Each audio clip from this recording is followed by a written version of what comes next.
Late 2001 and early 2002, two of the largest companies in the US went bankrupt. Their collapse shook the entire stock market. The energy trader Enron and WorldCom, one of the biggest telecommunications companies in the world, had betrayed investors with false financial statements. They concealed debts and inflated profits. More corporate frauds followed. The public and capital markets were shocked. The US government took action. In 2002, the Sarbanes Oxley Act was made law. It intends to improve financial reporting of public companies to regain the trust of investors. The problem we had in America in the trials is chief executive officers and chief financial officers were testifying under oath that they didn't know accounting, that they never saw the financial statements, they were lying like crazy. It was deniability.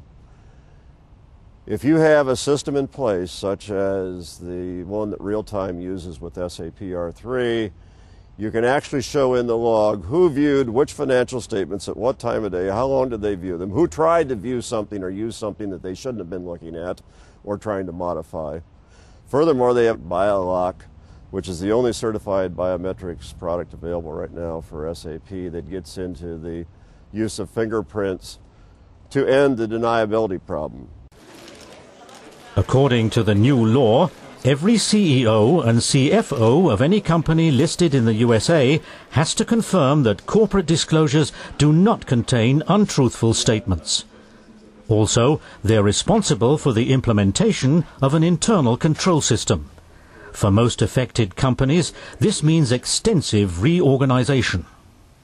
The major problem of compliance for European companies and American multinational companies is that any company operating in more than one country has to maintain parallel accounts.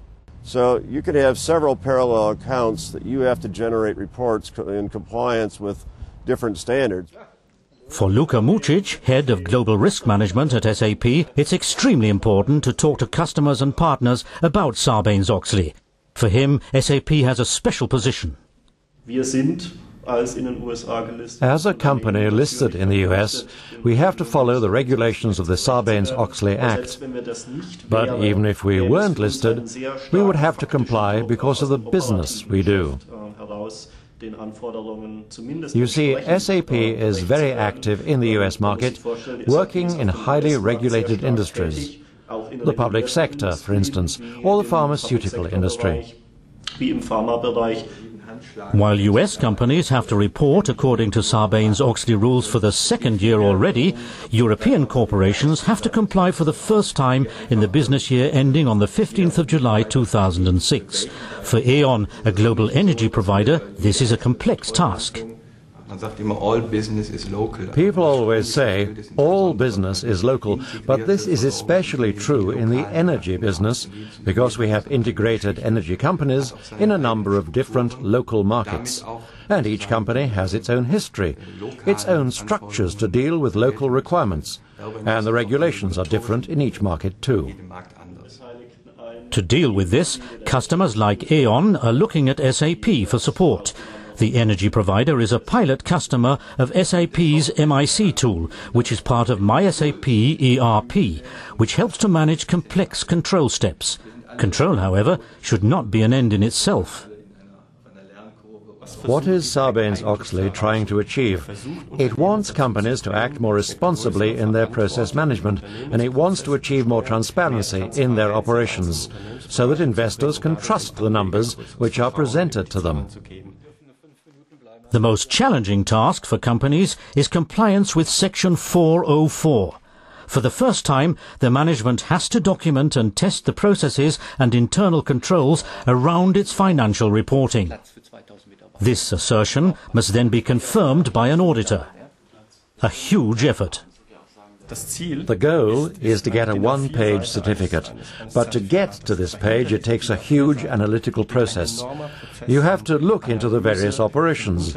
How do the business processes work there? Who is responsible for the processes? Who monitors them? Who makes sure they work? And how do you make sure the numbers generated from these processes, which are shown in the financial reports, are truly reliable? Luka Mucic was surprised how much the Sarbanes Oxley project at SAP affected the entire company. Sarbanes Oxley hat sicherlich das Bewusstsein dafür geschärft. Sarbanes Oxley has certainly increased awareness within companies, but outside as well, that reasonable internal control and a clear understanding of who is responsible for transparent processes in the company are extremely important to enable reliable financial reporting. Zuverlässige Finanzberichterstattung zu ermöglichen. It is a special responsibility for SAP, because hundreds of customers expect their SAP solution to provide them with reliable financial data at any time.